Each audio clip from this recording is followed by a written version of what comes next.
Hey friends, it's Robin. Welcome back to my channel. Today we are doing my least favorite books of the year. This is always such a controversial topic. Some people think that you should never talk about negative things. Some people only post negative things. I am going to give the little disclaimer that again is very controversial every year, but if your favorite book or a book that you love is on this list, it is not a personal attack or offense against you or anyone you know or your taste or you as a human being. These are just books that I personally didn't like. So please do not slide into my comments or my DMs and explain to me why I'm wrong in disliking these books.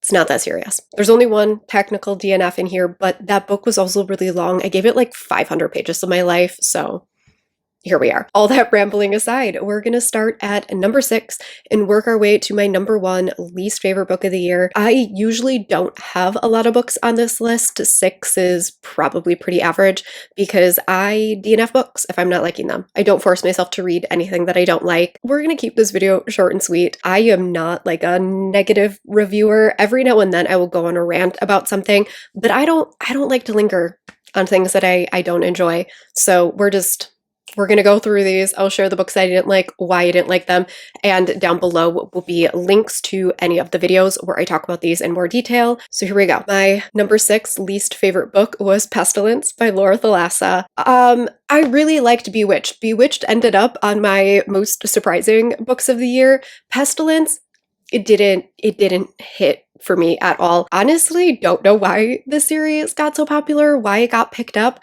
I mean, I'm glad that she as an author got picked up because I did enjoy her newer book, but I don't get the hype for this one. The hero in this one is Pestilence, obviously, and so it is an apocalyptic setting. Plague is running rampant across the world, and the hero brutally murders everybody and watches them die, like horrific deaths. Ends up capturing the heroine, torturing her, making her watch as he brutally murders these people. She's like, well, maybe he's not that bad. And I'm like, isn't he though? Isn't he actually that bad? And then like, because he stops torturing her, she's like, see, he's changing. Is he though? To some extent, I need to be able to root to my main characters in a book, and I could not get on board with either of these characters. The hero had 0 redeeming qualities. The heroine was essentially the embodiment of Stockholm Syndrome, in my opinion, where she was just like, she's been traveling with this dude for so long and watching humanity die that she was like, well, if he loves me, he won't murder me. I didn't think that there was anything about this book that was in the least amount of way romantic. Number 5 is Ignite by Melanie Harlow. I'm pretty sure I did a video on this book at some point and go on a massive tangent about this. So I'm going to link that up in the cards and down in the description box because I think I read this like in the first quarter of 2023. So it's been quite a while since I've read this book, but I remember hating the hero. Like, viscerally angry at how much I hated this hero and did not understand why the heroine kept giving him second chances because he was complete and utter trash. And in that video, I also talk about how Melanie Harlow writes the same plot and characters for every single book. They're all the same dude. But I highly recommend going and checking out the video where I rant about this because I remember it being really funny to edit and I don't remember everything that I said in there. Number 4 is the one book that I technically DNF'd, and that was Gotho by Rue Nix. Again, I got like 83% into this book. I committed so much time and so many pages to this book that I feel justified in putting this on my least favorites. It was so bad. I remember being in sprints, I think with Jordyn from Sorry Booked Solid, if I'm remembering correctly, and just ranting to them about how painful this book was. The repetitiveness of this story was overwhelmingly obnoxious. Every single time one of the main characters came onto page, they were described in the same way every single time. He would come onto page and they would like call him by his name and then call him by his title and then describe the color of his eyes. And every single time he showed up, they would do that again and again.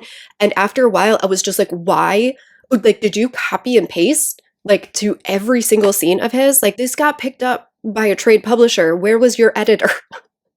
because it's not necessary. I don't need to be told his name, title, and eye color 74 times in a book. It cannot possibly be that relevant. Everything about this book ended up feeling very repetitive and over the top in a very like trying to take itself too seriously way. It really thought it was doing something. Oh man, I feel like this video is not going to be well received. Number 3 is Love Letter to Whiskey by Candy Steiner. This is a booktube darling, and I do not understand, y'all. I don't get it. This is another one of the like first books that I read in the year. This book is one of the worst things that I have ever read. It is one of my least favorite books of all time. It is written in one of the most obnoxious ways that I have ever experienced. Each of the chapters is starting off by our heroine talking about writing this love letter, and at the end of every fucking chapter, she like wraps it up in this really dramatic monologue only to start it all over again in the next chapter, and that was so unnecessary and it was so distracting and it irritated me like nails on a fucking chalkboard. Because why?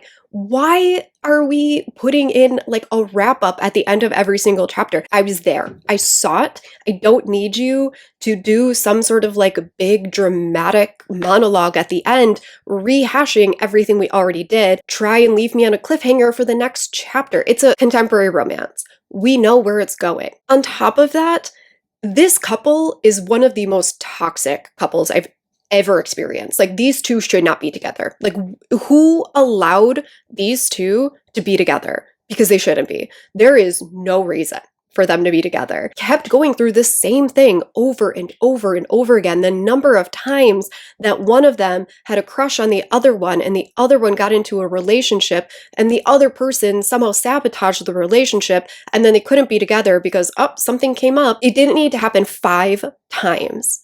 Because by the time that it happened for like the 3rd or 4th time, I was like, I get it. We've already done this. Like, come up with a new shtick here, please. Give me something else. Because at this point, there is no way that I can be committed to wanting these two together. The writing was bad. The romance was bad. Everything about it was bad. And I don't get why this is on so many people's favorites of all time list. I truly do not understand. Number 2 is Highest Bidder by Sarah Kate. The only reason that this one beat out Love Letter to Whiskey is because that this was a 5-star prediction of mine and I gave it like 1.5 stars. I think I disliked Love Letter to Whiskey more, but I'm more upset about how much I disliked this one. And so it made it number 2 on the list. I really like Sarah Kate's romances. I think that they are really sex positive and they highlight kink in a really good way. What happened here? First of all, the age gap in this book is wild. And second of all, you dating your mother's ex-boyfriend is a little too far for me. But on top of that, the like culmination of all of this is when they eventually figure out like why she is there and how she knows him and all of this stuff. It kind of blows up in their face, obviously. And the conclusion to that, the way that it is rectified is through an accidental pregnancy. And there are a few things that upset me more than the concept of a baby fixing your relationship. I don't like surprise pregnancy in my books in the first place. If it's going to be like a surprise pregnancy, I want it to be a surprise pregnancy to the character, not to the reader. I think that pregnancy in general should be a content warning, which is why I don't like it. And to imply that having a child is the way to like fix your relationship, someone's going to argue that that's not what happened. But like, she ends up in the hospital and he's like, he runs to her because he finds out she's in the hospital and she's like, oh my God, I'm pregnant. And he's like, well, now we have to be together. And I'm sorry, but that is a baby saving your relationship. If you're having problems with your significant other, don't have a child to fix it. That is a bad idea. Don't do that. I did not understand any of the choices in here at all. Like, again, what part of this was romantic? And again, if you're going to upheave your whole life and like start stalking a dude, don't sleep with him. It's weird. But we are finally at number 1, my least favorite book of 2023. And possibly one of my least favorite books of all time. This might be number 2. It might be number 2. And it is Hollow by C.M. Nascosta. I've talked about this in a couple of videos because if I could bleach the experience of reading this book from my brain, I would. I want to unsee the things that I've seen inside of this book. That first story is one of the worst things that I've ever read in my entire life. Why is it here? Why? One of the main reasons why this has had such a negative impact on me is the way that the romantic elements in the first book were handled. I thought were one, highly offensive, and two, insanely problematic. Like the amount of non-consensual things that were done in that first book in like a way that was meant to be sexy was absurd. It was absolutely absurd. But on top of that, the writing itself was criminally bad. I was reading parts to my husband because I was like, is this real? Like, is this a joke? Like, I could not tell, like, if this was a joke. Like, was this meant as a joke? Like, this has a 3.8 on Goodreads, and I truly cannot fucking figure out why. Like, I do not, what about that first book in here was in any way good. Yeah, I want to unknow this book. In all honesty, I never want to talk about it again. So that is it for my least favorite books of the year. I will not lie, I am terrified to edit and post this video because I have zero good things to say about these. And so I feel like somebody might take offense. I don't know.